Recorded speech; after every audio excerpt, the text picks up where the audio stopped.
40 ባሎችን የገደለችዋን ሴት ነው ዛሬ የምናየው። ሰላም ቤተሰቦች ሁሉ መልካም? ሰላም ወንድሜ ሁሉ ሰላም አለን። ቤል ጌነስ ትባላለች። ኖርዌጂያን ነች። በ1859 አካባቢ ትወለዳለች። ከዛ በኋላ ወደ አሜሪካ ትመጣና ኑሯን አሜሪካ ውስጥ ታረጋለች። ፍጹም የገንዘብ ጥማት ያለባት ሴት ነች። በጣም መልካም ነች። በጣም ረጅም ነች። ሜትር ከ80 አካባቢ ነው ቁመቷ። ምን ታረጋለች መሰለህ? በአገሪቷ ያሉ ታዋቂ ሀብታም ሰዎችን ታድናለች። እንዴት ነው የምታድነው? ጋዜጣ ላይ ትሄድና ትዳር ፈላጊ ነኝ ትልና የራሷን መስፈርት ታስቀምጣለች።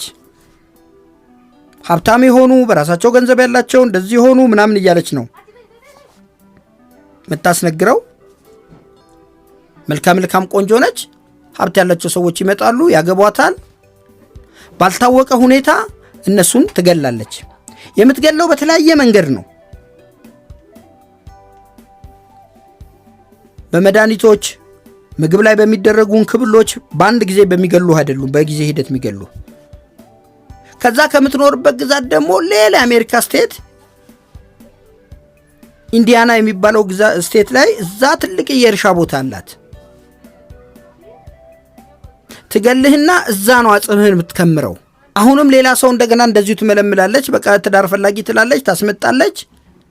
ሀብትህን፣ ኢንሹራንስህን ምናምን ወደ ራስ ካዞረች በኋላ ትገልሃለች። እንደዛ እያደረገች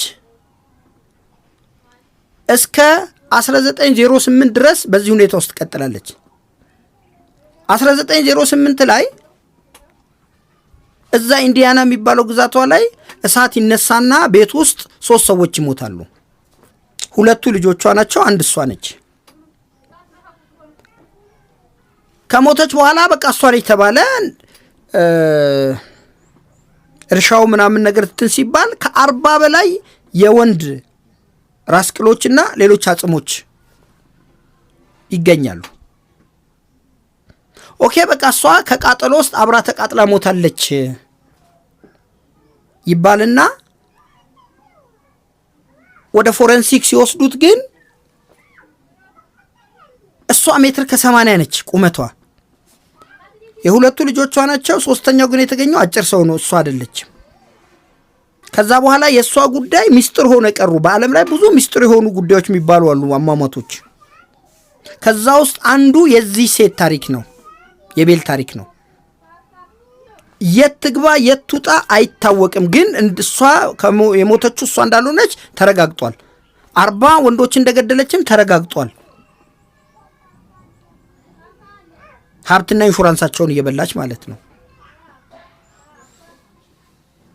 የመጨረሻ በደም የጨቀየች ሴት ነች። ግን ጉዳዩዋ መጨረሻው በሞት በእንደዚህ አክቹአሊ ስቲል ነው። አትኖርም፣ ልትኖር አትችልም። ግን በቃ ሚስጥር እንደሆነ ያው ወደ ጉድጓድ ወረደች ማለት ነው። እስቲ በቅርቡ ደግሞ ስለ ኢራኗ ሴትዮ እንሰራለን። አሁን በቅርብ ፍርድ ላይ ያለች ሴትዮ አለች አይደል? ተመሳሳይ ታሪክ ነው። እሱንም እናያለን። እንደሚመቻችሁ ተስፋ አደርጋለሁ። አመሰግናለሁ።